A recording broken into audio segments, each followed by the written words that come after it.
इन 15 सवालों के जवाब जाने बिना आप शेयर मार्केट म्यूचुअल फंड्स में इन्वेस्ट मत करना। सबसे पहले हम जानेंगे कि म्यूचुअल फंड्स क्या होते हैं और ये कैसे काम करते हैं। म्यूचुअल फंड्स एक इन्वेस्टमेंट इंस्ट्रूमेंट है जिसमें लोग अपना पैसा एक म्यूचुअल फंड कंपनी या फंड हाउस को देते हैं। फिर उस म्यूचुअल फंड कंपनी या उस फंड हाउस का फंड मैनेजर उस पैसे को इन्वेस्ट करके ग्रो करते हैं। ये पैसा स्टॉक्स, बॉन्ड्स या दूसरी सिक्योरिटीज में लगाया जाता है और फिर उससे जो भी रिटर्न्स आते हैं उसे उन इन्वेस्टर्स में उनकी इन्वेस्टमेंट प्रपोर्शन के हिसाब से बांट दिया जाता है। म्यूचुअल फंड को एक बिगनर फ्रेंडली या डाइवर्सिफाइड इन्वेस्टमेंट ऑप्शन माना जाता है। आप म्यूचुअल फंड में एसआईपी या लमसम दोनों कर सकते हैं। अब हम जानेंगे कि म्यूचुअल फंड में इन्वेस्ट करने का स्टेप बाय स्टेप प्रोसेस क्या है। उसके लिए सबसे पहले तो आपको एक ट्रस्टेड म्यूचुअल फंड प्लेटफॉर्म या एप्लीकेशन सेलेक्ट करना चाहिए, like Zerodha, grow, angel one etcetera. उसके बाद आप अपनी केवाईसी कंप्लीट करो पैन कार्ड, आधार कार्ड और बैंक डिटेल्स के साथ। फिर आप अपना इन्वेस्टमेंट गोल डिसाइड करो, उसी हिसाब से अपना इन्वेस्टमेंट प्लान बनाओ और फिर एक अच्छा म्यूचुअल फंड सेलेक्ट करके अपनी इन्वेस्टमेंट स्टार्ट करो। और आपको म्यूचुअल फंड सेलेक्ट करते टाइम ये चीज़ें ज़रूर देखनी चाहिए जो हम इस वीडियो में आगे डिस्कस करेंगे। अब सवाल है कि म्यूचुअल फंड के लिए बेस्ट प्लेटफॉर्म या बेस्ट एप्लीकेशन कैसे सिलेक्ट करें। वो एप्लीकेशन सेबी रजिस्टर्ड होना चाहिए ताकि आपकी इन्वेस्टमेंट सेफ रहे। उसका इंटरफेस सिंपल और इजी टू अंडरस्टैंड होना चाहिए ताकि आपको इन्वेस्टमेंट करते टाइम कोई भी दिक्कत ना आए। कोशिश करो कि उसके चार्जेस कम हो और उसमें कोई हिडन चार्जेस भी ना हो। आपको उसके रिव्यूज और फीडबैक्स भी जरूर देखने चाहिए ताकि एप्लीकेशन की क्रेडिबिलिटी और यूजर एक्सपीरियंस का पता चले। अब हम जानेंगे कि म्यूचुअल फंड्स की परफॉर्मेंस कैसे इवेल्युएट करें। उसके लिए आप अपने फंड को उसके बेंचमार्क के साथ कंपेयर करो। उस फंड का 3 या 5 साल का CAGR, compound annual growth rate भी देख सकते हो। उस फंड के रिटर्न्स की कंसिस्टेंसी देखो। उसका एक्सपेंस रेशियो भी देखना चाहिए। फंड मैनेजर का एक्सपीरियंस और पास्ट परफॉर्मेंस भी देखा जा सकता है। उस फंड को सिमिलर कैटेगरी के फंड के साथ कंपेयर भी किया जा सकता है। AUM, एसेट्स अंडर मैनेजमेंट का साइज भी देखा जा सकता है। एग्जिट लोड और लॉक इन पीरियड भी देखना चाहिए। मार्केट क्रैश के टाइम उस फंड में कितना ड्रॉ डाउन होता है ये भी देखना चाहिए। अब हम जानेंगे कि आपके लिए सबसे बेस्ट म्यूचुअल फंड कौन सा है। आपके लिए बेस्ट म्यूचुअल फंड का सिलेक्शन आपके फिनेंशियल गोल्स, रिस्क टॉलरेंस और इन्वेस्टमेंट होराइजन पर डिपेंड करता है। जैसे कि लॉन्ग टर्म वेल्थ बिल्डिंग के लिए इक्विटी म्यूचुअल फंड सही है क्योंकि इनमें रिटर्न्स ज़्यादा होते हैं। मीडियम रिस्क टॉलरेंस के लिए हाइब्रिड फंड सही है। शॉर्ट टर्म गोल्स के लिए डेट फंड सही है। इंडेक्स फंड भी सही है अगर आप लो कॉस्ट के साथ मार्केट जितना रिटर्न चाहते हैं तो। टैक्स सेविंग के लिए ELSS फंड्स ज़्यादा सही है। अब सवाल है कि आपको म्यूचुअल फंड्स में इन्वेस्ट करते टाइम क्या देखना चाहिए। उसके लिए सबसे पहले आपको अपने फिनेंशियल गोल्स और रिस्क टॉलरेंस देखना चाहिए। फिर आपको उस फंड का हिस्टोरिकल परफॉर्मेंस, फंड मैनेजर का एक्सपीरियंस और एक्सपेंस रेशियो देखना चाहिए। फंड का ट्रैक रिकॉर्ड कंसिस्टेंट होना चाहिए और एक्सपेंस रेशियो कम से कम होना चाहिए। आपको उस फंड का AUM, एसेट्स अंडर मैनेजमेंट भी देखना चाहिए। फंड मैनेजर का एक्सपीरियंस और ट्रैक रिकॉर्ड भी देखना चाहिए। अब हम जानेंगे कि म्यूचुअल फंड्स कितने टाइप्स के होते हैं।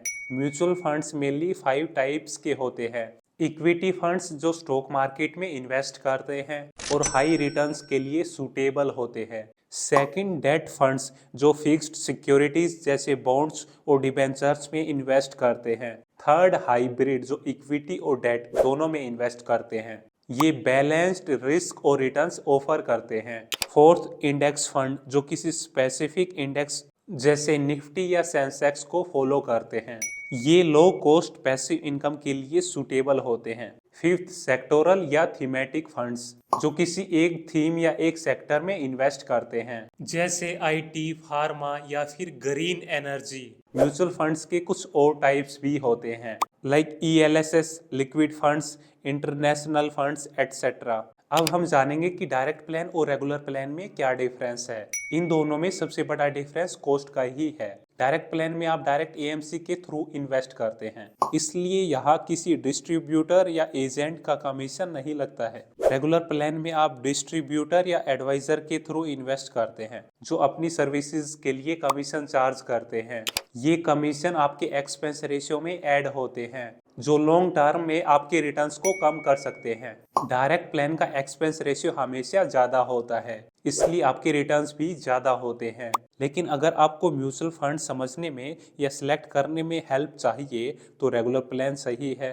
बिगनर्स के लिए रेगुलर प्लान सही है, लेकिन अगर आपके पास नॉलेज और टाइम है तो डायरेक्ट प्लान ज़्यादा सही है। अब हम जानेंगे कि म्यूचुअल फंड में इन्वेस्ट करते टाइम आपको क्या क्या गलतियां अवॉइड करनी चाहिए। बिना रिसर्च किए सिर्फ पास्ट रिटर्न्स देखकर इन्वेस्ट करना ये भी एक गलती है। आपको समझना होगा कि पास्ट परफॉर्मेंस फ्यूचर रिटर्न्स की गारंटी नहीं देते हैं। क्लियर फिनेंशियल गोल्स ना बनाना और गलत टाइप्स ऑफ म्यूचुअल फंड्स में इन्वेस्ट करना ये भी एक गलती है। मार्केट टाइमिंग करने की कोशिश करना ये भी एक मिस्टेक है। एक्सपेंस रेशियो देखे बिना, फंड मैनेजर की एक्सपर्टीज देखे बिना म्यूचुअल फंड में इन्वेस्ट करना ये भी एक मिस्टेक है। अब हम जानेंगे कि म्यूचुअल फंड में कितना रिस्क है। म्यूचुअल फंड का रिस्क आपके फंड के टाइप पर डिपेंड करता है। Equity mutual fund high risk high return option है क्योंकि ये स्टॉक मार्केट में इन्वेस्ट करते हैं। Debt mutual funds comparatively safer होते हैं लेकिन इनके रिटर्न्स भी लिमिटेड होते हैं। Hybrid mutual funds moderate risk offer करते हैं, लेकिन सबसे बड़ा रिस्क होता है आपकी प्रॉपर रिसर्च और प्लानिंग ना होना। अगर आप अपने गोल्स, टाइम होराइजन और रिस्क टॉलरेंस को समझे बिना इन्वेस्ट करते हैं तो आपके लॉसेस होने के चांसेस बहुत ज़्यादा बढ़ जाते हैं। म्यूचुअल फंड का रिस्क फंड के पास्ट परफॉर्मेंस को ब्लाइंडली फॉलो करने से भी हो सकता है। अब हम जानेंगे कि फंड मैनेजर का एक्सपर्टीज कैसे इवेलुएट किया जाए। फंड मैनेजर की परफॉर्मेंस चेक करने के लिए फंड मैनेजर का पास्ट ट्रैक रिकॉर्ड चेक करो कि उन्होंने मार्केट के डिफिकल्ट फेज में कैसे रिटर्न्स दिए हैं, उनके रिटर्न्स कितने ज़्यादा कंसिस्टेंट है, उनके रिटर्न्स कितना ज़्यादा रिस्क लेकर लाए जा रहे हैं, उनकी क्वालिफिकेशन और एक्सपीरियंस को भी एनालाइज करो, उनकी मार्केट की अंडरस्टैंडिंग और रिस्क मैनेजमेंट स्किल्स भी चेक करो। अब हम जानेंगे कि म्यूचुअल फंड से ज़्यादा कितना पैसा कमाया जा सकता है। आप म्यूचुअल फंड से कितना पैसा कमा सकते हैं ये कई सारे फैक्टर्स पर डिपेंड करता है, जैसे कि आपका इन्वेस्टमेंट अमाउंट, टाइम पीरियड और market performance. Indian stock market से 12 से 15% का रिटर्न कमाना बहुत ज़्यादा आसान है। इतना रिटर्न तो बिना कोई ज़्यादा रिस्क लिए भी कमाया जा सकता है। मार्केट से ज़्यादा रिटर्न कमाने के लिए मार्केट क्रैश में लमसम इन्वेस्टमेंट की जा सकती है। अपनी इन्वेस्टमेंट का बड़ा पोर्शन स्मॉल कैप फंड्स और मिड कैप फंड्स में इन्वेस्ट किया जा सकता है। Fastest growing sectors, evergreen sectors या सनराइजिंग सेक्टर्स में इन्वेस्ट किया जा सकता है। हमारी गवर्नमेंट का जिन सेक्टर्स पर फोकस है उनमें इन्वेस्ट किया जा सकता है, लेकिन याद रहे ज़्यादा रिटर्न्स ज़्यादा रिस्क के साथ आते हैं। अब हम जानेंगे कि म्यूचुअल फंड में लॉसेस होने के कितने चांसेस है। म्यूचुअल फंड में लॉसेस होने के चांसेस डिपेंड करते हैं मार्केट की परफॉर्मेंस, फंड के टाइप और फंड मैनेजर के डिसीजन पर। आपको अपने रिस्क एपेटाइट और इन्वेस्टमेंट गोल्स को समझकर ही इन्वेस्ट करना चाहिए। इन्वेस्टमेंट करते टाइम अपने रिस्क टॉलरेंस को भी कंसीडर करना चाहिए। अब हम जानेंगे कि म्यूचुअल फंड से रिलेटेड कॉमन मिथ्स और मिसकंसेप्शंस क्या है। ये एक मिसकंसेप्शन है कि म्यूचुअल फंड सिर्फ एक्सपर्ट्स के लिए है। एसआईपी जैसे टूल्स इन्वेस्टमेंट को हर किसी के लिए सिंपल, इजी और डिसिप्लिन बनाते हैं। ये भी एक मिसकंसेप्शन है कि म्यूचुअल फंड्स गारंटीड रिटर्न्स देते हैं। ये भी एक मिसकंसेप्शन है कि शेयर मार्केट में पैसा लगाकर हमेशा हमेशा के लिए भूल जाओ। आपको टाइम टू टाइम अपने पोर्टफोलियो को रिव्यू और एडजस्ट करते रहना चाहिए। आप ऐसे ही वैल्यूएबल कंटेंट के लिए इस चैनल को सब्सक्राइब करें। इस वैल्यूएबल कंटेंट को अपने दोस्तों के साथ जरूर शेयर करें।